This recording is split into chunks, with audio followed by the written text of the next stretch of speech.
X into a Renata, things get very, very difficult. So in terms of do I prefer a comp, I mean, that's entirely down to execution. Most of the time, you just pin that on DFM. You say, oh, DFM are playing. Sweet. They'll probably just outplay. Execute, yeah.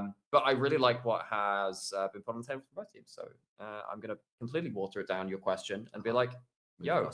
There we go. And game about to head on to the Rift will transition on in. I believe, is this our first LJL Renata? Did we see any on Wednesday? We've seen it before. Seen it on Wednesday. I had a moment thinking, did we see it on Wednesday? I couldn't quite recall. But thank you to production in my ear for telling me we absolutely had. So this will not be the first. But of course, Renata, I've been chatting a fair amount with Gulborg, who does play a lot of the champion. He's played a lot of the champion. We'll leave it at that. He has maternal issues aside, battling his way through it. Yes, we won't start referencing old Greek plays right now. And you have don't eat a pussyfoot around the subject. That would have been great. That would have been great if you hadn't messed up the phrasing. Shut up. It was so close. The idea which counts. And of course, the most important thing, which I need to Freudian slip. Now to talk about this. Of course, that's the KDA Ari skin. That's actually pretty high up in my tier list for Ari skins. It's pretty far up there. Don't talk about bot lane. Go back to mid. Renata. That's a lot of damage onto Renata Glask, who's feeling more like a Glask cannon right now. Getting a little bit chunked out at the early levels. Of course, does have some pots to chunk through. And correction from production. We have not seen Renata. My remembrances were correct. Well, we've seen it right now. That's the important thing. Be... I was like, you know what? I wasn't casting the last day. That's fine. This is the first one that I've seen. Wow, you can join me in my enjoyment of this champion. So yeah, this is the first Renata. See what Reiner can do on it. You can see when the power spikes come through.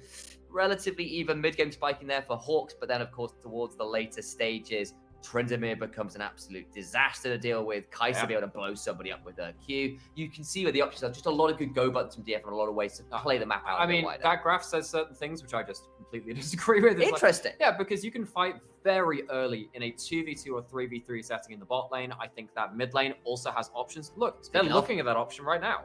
Of course, you can see the top end of your screen blank, just about off vision. So he'll be heading onto his Raptors. Can steal, find the engage. Flash for the charm. Just goes wide. But now Dasher needs to find his way out. Will manage to sidestep his way to safety. Here comes Blank to come in. Does get a lot of damage with the fear. And Yaharan goes down for first blood. Fancy footwork in the moment we ask for a hands check. He brings it out. Yeah, but it's an absolute disaster from DFM. You could flash for a slow from Steel. Doesn't do it. Or wait for Reiner in so much trouble, can't quite die. So the heal will keep him alive, and Utapon will burn his flash as well. Potential punish now available for someone like Blank, but summoners down across the board for junglers, mid laners, AD carries. And everywhere. We were talking about, there's sometimes the FM will just try and hands check you. Well, it turns out they just flub themselves on the queue. Just good look at this. Like, I mean, you burn the passive from Dasher. That's the go button. You're like, okay, cool. That's more than fine. They don't get to be able to cancel the flash and drag. That's the flag and drag. What you should do now is steal, flash for the slow. Flash. Oh, you don't have a red buff. That's why you don't have red buff. Yes, either way, you could flash in for the W slow. That's a big one as well. And then it's effectively undodgeable at that point. That shouldn't be a contested play. That should just be a kill DFM greeter. Okay. See the options there, and Blank, nice counter gank, pulls off the Raptors, gets over there. Of course, not the end of the world right now, but a frustrating moment nonetheless. Checking on those top lane summon as well. It is the exhaust teleport for Kinatsu. They decide to run into that Ghost Ignite for Rebby, who is the tutorial summoner spells. Yeah, well, I think in this game, that's kind of the way the Trinity wants to play it. Just stay in that lane, moisturized, focused, thriving, all of those other words. But I mean, if we are talking about tutorial, this is going to be Baby's first introduction to split pushing on both of these accounts. Of course, Trinity just wants to sit there, eventually build up a load of items and take down a load of towers. Tends to be very powerful for that champion. Absolutely, still early game, very even. Slight gold lead to HAWKS, of course, off that first blood. But they'll need to do more than that to convert this into a game win. Steals down towards bot side to see whether he can punish the fact that Reiner has got no flash. There's no heal. Blank's on his way, but I think he might be too late. Surely he will be. They've got to make the play now because he's cutting down. They know this might be an option. Harp thinking about it, and he'll just pull away as Steel recalls. Blank is there. This will be a lane gank if he wanted to come in. So they did have the flash on Harp, potentially able to recall. There you go. Towards a play. It's now going to be a 3v2 on the other side. Blank here to help the wave crash in. Of course, that was a very dangerous moment. DFM not quite finding the timing to do so, but Blank here to support his duty. Spotted him with the Void Seeker. There we go. Both junglers look into bot lane, neither find what they came for. It's just from Udapod with love.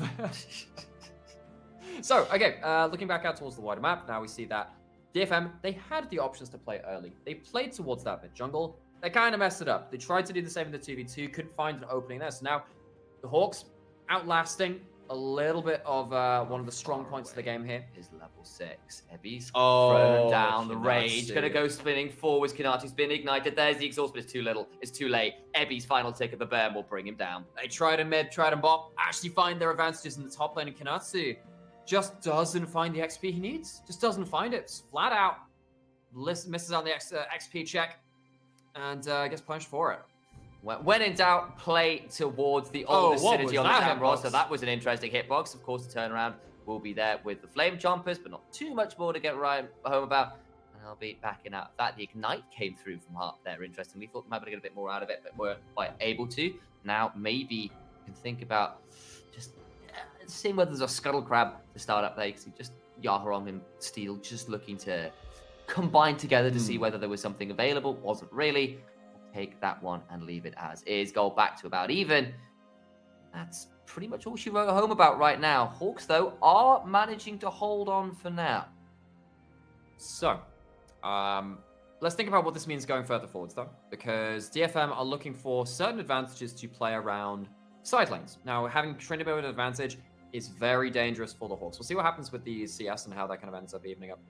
Outside of that, I think that DFM can't realistically fight, though, if you have leads on someone like the Jin Zhao, actually, that can stop that front line being so easy to pick off. It allows you to walk in with a lot more boldness into areas of the map. Early kill onto Blank very much helps what Hawks want to achieve, because it helps them kind of set up correctly for the fight and hold their battle lines against the dive of DFM. Of course, there's not been a lot that's happened in this game so far. Neither have these teams committed to an early dragon. There is a Herald now on the table. Bot lanes have reset, but neither support has gone towards it. Not yet. Dragons, as you said, not taken. It could be a Cloud Drake, of course, neither team necessarily willing to set that up. And honestly, that's because bot lane priority has been a little bit tempestuous. It's been pretty contested. Same for mid lane. Ari and Vex both been trading relatively heavily at points, looking for ins. Of course, there was the first blood situation we all saw down there. Yes, might now be looking for it. Crisis, one might say. Remember, Steel just had used his flag for visions, had to back away. Oh, Shadow Surge just wide, but now big trade onto Dasher in turn. He gets chunked down to about half HP, and Ebby's coming down. He's got a dying rage. I think Dasher's going to have to die. Flash here, or just die. The slow comes through, but it's not quite enough, and he does have to burn. Heals himself up with the Q. And Yarong not pulling the ult there, wanting to save that, but Dasher blowing the flash. Still pretty important. He's able to pick up the waves. It's actually not the worst thing ever. He's going to be able to reset. Actually thinking of it, just trying to think about the waves. It's a cannon wave. You have to back before the cannon wave to pick it up. Means that Blank is having to be called over. Trade is minimal reward for DFM in terms of the immediate value, but still, they'll take another summoner away from one of the biggest playmakers the Hawks have. But what it does mean is now with no ultimate, no flash, no HP, no mana, they do get the Herald, and suddenly that lead, or what the advantage from it, gets a little heavier, especially considering everyone else on DFM didn't burn ultimates to get those in trade. That's a big point, actually, yeah, because you probably could have picked up that kill if you wanted to, as Yaharong, if you flash ulted, autoed a couple of times, because there was no passive left. You could probably go pick it up, particularly with Abby taking aggro. Chose not to dive that deep, though. I was thinking, like, that's my mindset. That's my solo queue.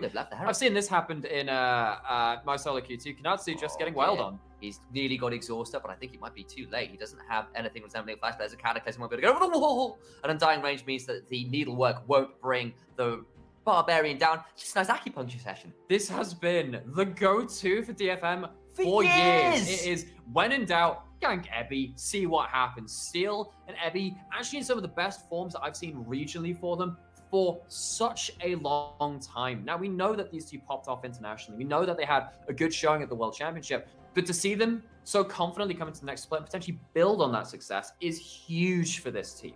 Yeah, and the trade will be a dragon. The trade will be a red buff Steel, but I think you still take that very happily. And this top lane matchup in general, this is one that last year was when we were hyping up Kinatu, the rookie. The new kid. destroying Ebby's Gnar with the Camille with a couple solo kills, getting some big wins there. And this time around, it's been Ebby that's been clearly coming out on top. Charm landing there will chunk Dasher out a bit. And DFM just aware they might be getting ganked towards his spot side as Blank comes on down. Can Unipon stay safe? He really wants to be around for this wave if he can. He has Cleanse, has Flash, has the ult. Kind of hard to shut this champion down at that point, particularly when you don't have the most dedicated engage. Which is not going to be a problem in the 5v5s because, of course, Vex kind of adds to that to an extent. It's not going to be like the last game when we saw the Vex and the Kennen both kind of overlapping stuff. But still, Hawks have options outside of their support and their jungle role to kind of help them find multiple targets. And doesn't exactly help them in the dive right there, though. I wonder whether there might be just a little look in there, but decided against that. Nothing going on there. Just with Renata in the bush, like, could be dangerous. DFM now return to the scene of the climb. Will be back onto this Herald. Of course, they did decide to pull off that to go for the gank on top side, which of course got them a kill over onto Kinatsu, who fell down. So this is now going to be claimed a little later than perhaps is standard, but it will be around for when the dragon and stuff probably comes up. We do have Rhinos, Renata heading up towards top side. Ebby out in the middle of nowhere does have ult and a ghost, but he's probably going to have to blow one of them. Oh, there's Rhino. You get to handshake Ebby and pull him back in. That's a very aggressive handshake. Firm handshake Renata has. There's Steel. Just seeing whether he can get range for a Cataclysm, but not quite. As he said, Ebby just didn't have to burn anything. Just like, can I get these Raptors? No, I can't. No, sad. Not allowed for Bowden. Rhino still hanging around that top side. Left both 80 carries towards bot. So many control wards everywhere. Yes, but they are being lost. Yes. And every time you lose them, there's 30 gold over to the enemy team. You've lost 75. It's a 100 gold swing, actually. Every control will take. Which is something which I believe LS was talking about in terms of overbuying controls can actually be a bit of a problem because financially that can be a bit of a blow to you. I remember a lot of teams doing that earlier in the season. There. That's a great ward. But as it stands, though, it's still better than losing XP, losing gold because your laners are dying because they can't see anyone coming. And it just stymies what Steel wants to do on the map. And this top lane turret is dead to rights. It feels right now has 2 turret plates remaining. Steel could quite happy to come up here, drop the Herald, and then leave Kinatsu in a very dangerous position because a long lane versus a Tryndamere with Ghost and Ignite. I am very sorry, Kinatsu, you don't get to survive in that lane. No, Exhaust, of course, only affects the one person too. It's not like you can use that on everyone that's coming towards you. Ebby has a Herald up in top as well. Oh my gosh, I mean, credit to DFM. This time they do understand their win condition. It is get the Tryndamere ahead. Very obvious with this champion what they do with the lead. This could very well be a early inner turret going down, but they're Kinatsu looking to defend the turret still.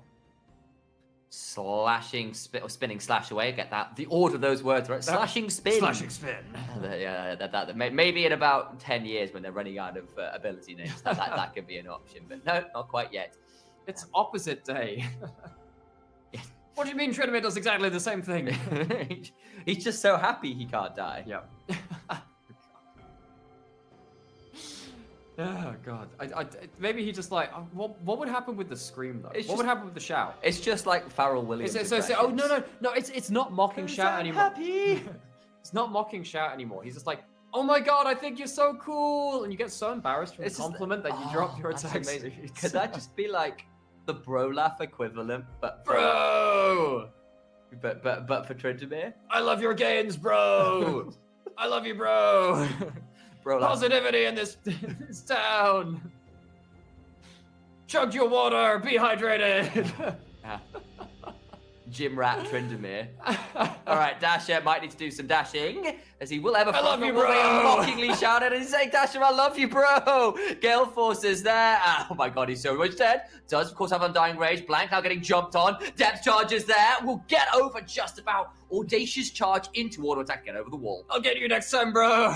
Dasher goes down, and again, DFM. I like the fact that I like how DFM have continued to look in at the lanes, but it's been an efficient look in. You can see that still has fallen a little bit behind for the attempt, but Blank that's quite aggro. Yeah. Of course, he had bail out on top of him, courtesy of Renata for the additional attack speed. Old school blood boil, that it is, and that's it's kind of remember how strong Jinzo is with the likes of your Yumi and your Lulus being buffed up. Renata does give you a lot of attack speed steroids to be able to go a little further in as. Dasher is introduced to the fraternity of DFM, Alpha Kappa, or just Kappa Kappa, I guess, if this is League of Legends. It's Kek W. I don't think that's how that works. I know, it's just not Greek alphabet, but the alphabet of League of Legends is a Join very us for another drink, bro. mid laner. Vex is Vex, and she goes down. I mean, this is the whole epitome of, can you play safe mid? Absolutely not. Too many people. There are so many ways to die for this champion, and so many ways to collapse. You can't play all 3 lanes right now. And I love how DFM are looking into the lanes. They're not forcing the plays, but they're finding ways to get in and amongst it. Absolutely. Our top lane turret is kind of where Kenatsu has to stand right now. He's kind of caught out from this game, right? As far as he can do is just sit there and hope he doesn't get tired of. Just look at the gold discrepancy. That's 2,500 gold individually. It is, and it's on the member, which stops. I was about to say Sengoku. Damn, the SG curse strikes me again. But the Hawks, rather. It's because they're red side as well, so it's so confusing. I'm very bad at like acronym association. Yep. I also suffer from. I was about to say object permanence, but it's actually the opposite. Where if it's not on screen, things I they don't exist anymore. If they're not on screen, they you sometimes forget that I exist if I don't leave the room. It's like, oh yeah, I have a brother as bot line. Bro! As Dasher trying to play this one out onto Yaharong, but just not enough damage to work with. And a Spirit Rush reset will allow Yaharong a little bit of healing as well. Oh, Dasher! I mean, we had talked about this player pre-game, and Kenatsu is a similar situation, turning it pretty well in this case, though. There's an ultimate still available. He still doesn't pop it. That means the ult's down for Kenatsu, which means he's got to be very aware of where things go. And actually, the rest of Hawks being around probably means why Ebby's not going in for the whole 1v1 there, because it would be a 1v3 very quickly. But we know that this top lane matchup is one that we have looked forward to a lot last year. It was our highlight matchup of the LJL, actually, in a lot of ways, because Ebby was finally against someone who could contend with them. But going back towards Dasher, pre-game, talked about how Dasher was expected to be a real super carry for the mid lane. Yeah. We didn't know what to think of Jeb. We didn't know what to think of Yaharong. We thought that, as much as we'd lost Arya, we'd maybe see a bit of a dip in the level of play from the region, and Dasher would be at the forefront of the remaining mid laners. But as much as his laning phase has been solid, this game has not been, it's not really Dasher's fault, you gotta say, but you can understand why he's not been able to impact a lot of these games when the Hawks aren't necessarily there in time to protect him. He's not necessarily playing the respect to the lanes which he needs to. And Dasher very much struggling to live up to his pedigree here. A loyalty program offering some shielding. Nice block there on the Super Mega Death Rocket. They learned from CGA. Yeah, I mean, honestly, that was kind of the start of an attempted turnaround, really. Being able to do that kind of... and the fact that then Swap got in to be able to steal that away out of Ebby's doing things. Yeah, he is. He's just healing up occasionally here. Walking up at the tower and threatening and all. He's got Ghost, he's got Ignite. With the Herald now secured as well, that's another big win. And I appreciate the ability to just hold onto your cards a little bit there from Ebby. Know that other things are happening for your team and saving that for a moment when you have a little bit more control. So, speaking of saving things for the right moment, obviously DFM, they've not committed to 5v5s. I think that is correct. I don't think they should be going towards huge grouped up engagements. Well, no, as I say it, they were angling for it. Remember, Kenatsu isn't here right now, so they might be able to join. Ooh, good misses. Flash there. Well, we have Frost is only the slow. Big chunk onto Reiner, who goes down here, surely. But it's a big turnaround there with a hostile takeover. The only one taken over right now is Reiner. Steal the back end of this in a trade with Dash struggling out. Blank into the backside, doing his best, but he falls down as Utapon claims that kill. Kenatsu will snip down the Nautilus, but that's it. And Blanks, sorry, not Blank, steals the ghost resets and the ghost resets are indeed there. The mocking shout, it's fried chicken for dinner, and Dasher can dash no more. Dasher left alone at the end of that fight. DFM, I was about to lament their play in this game. I was like, oh my gosh, no, they're going for a grouped up fight. This isn't what their comp wants to do. They want to wait for the Kai'Sa to get online before they do that, but they just play it out better. They catch the Hawks on a bit of an awkward position. They're not set up with the front line in front of them. You've got Reiner and Blank in amongst it, but Marble isn't in a safe spot. Has to blow the Gale Force early before actually anything of earnest has really started. Marble, how many auto attacks do they get off in this fight? 0 currently. It'll miss a W. This Jinx is meant to be there to start off this fight, and they get 4 auto attacks. 4th got cancelled because she died. And this has been such a sticking point for the Hawks. Marble came in as another superstar rookie into the region. We talked about Kenatsu doing that for the Rascal Jesters the last season, but Marble seriously struggling alongside the Hawks to really activate this carry's potential. We know he has it. We saw it in the academy scene where he'd done so strong and a historically strong team for the LJL Academy region, but 414 damage is not what the Hawks needed to win out that fight. Not at all, and instead it's over 3,000 damage apiece for the solo laners of DFM and a healthy addition from Utapon to boot. And I think at this point you probably can team fight because you can't survive long enough for Tridimir's ultimate to wear out. You can't survive through a Cataclysm as it stands, and with you've got 2 items on Ari. Upgrade onto your Kaiser as well. Now, bounce again. Exactly. You have the Q upgrade. You've got all 3 upgrades now onto your Kaiser. The Hawks though looking to go back to the 5v5s. No. Airby on a flank, but he is on vision. Dasher over the wall can maybe make something happen. That's a decent Shadow Surge, but it's actually kind of semi-blocked out by the Spirit Rush, and Airby at the back end of it murders Marble. He's lost them all, and now he's rolling down that tower, and it's Ebby who is coming to clean up the back end of this fight. There's just nothing you can do, and they knew he was there. They knew he was there, knew he was on vision, and Marble walks into the Northern Assault. He wasn't clicked on him, it was clicked on someone just behind him. He walks into it, gets knocked up, flashes into the pit, can't get any auto attacks off again. The Hawks, they try and go towards a 5v5, but they are not coordinated about it. I mean, it's a difficult line to try and cross, right? Try and walk down, because I'm sat and you're like, okay, you know that the Trindam is here, but how much of this is DFM playing well? How much of this is them playing with a lead? How much of this is kind of the Hawks not playing it out fantastically? Because Marble, again, just can't fight. He just can't. He's not protected. It's not necessarily on him, but he doesn't necessarily give himself the best fighting chance either. I mean, he was stuck between the wall, Ebby on the other side, and the Nautilus ult. There was nowhere to go. Nowhere to go. I mean, I don't think he was quite in a position to be able to flash the wall either. He wasn't quite far enough along. So it was just a disastrous position to be in as it stands. And it's led to another death. 0, 5, and 2 for Dasher as well, who has often been someone going in, but dying at the back end of it all. And he's been ganked a few times in mid. And he's also been a recipient of a lot of trauma in this game, bluntly, as the item discrepancies are very much in. It's 3 items for Ebby, with no surprise to anybody there, I'm sure. And Baron on top, second Drake was picked up, and 22 minutes in, DFM looking to be back to their imperious ways here in the LJL. So 15-2, DFM with a staggering gold lead, and this is only going to get worse from the Hawks at this point. You're about to get the Merman transformation. At that point, you look at the Hawks. 3 stacks off. It is literally a couple of seconds or 1 auto attack away from it. At that point, you're sat there thinking, well, we couldn't really fight back to front, trying to do. I mean, there look at it that. is. W upgrade, got the Mirror Mana on top of it. Oh my gosh. Oh heck, that was pixels away from death. With this build as well and the changes to Kaiser's Void Seeker, you hit one. The cooldown at this point of the game is next to nothing, about 3 seconds, I think. And you can just consistently chunk people out. As in the mid lane, Ebby just walks up, takes the inhibitor tower, now onto the inhibitor. These Void Seekers continuing to just raining in.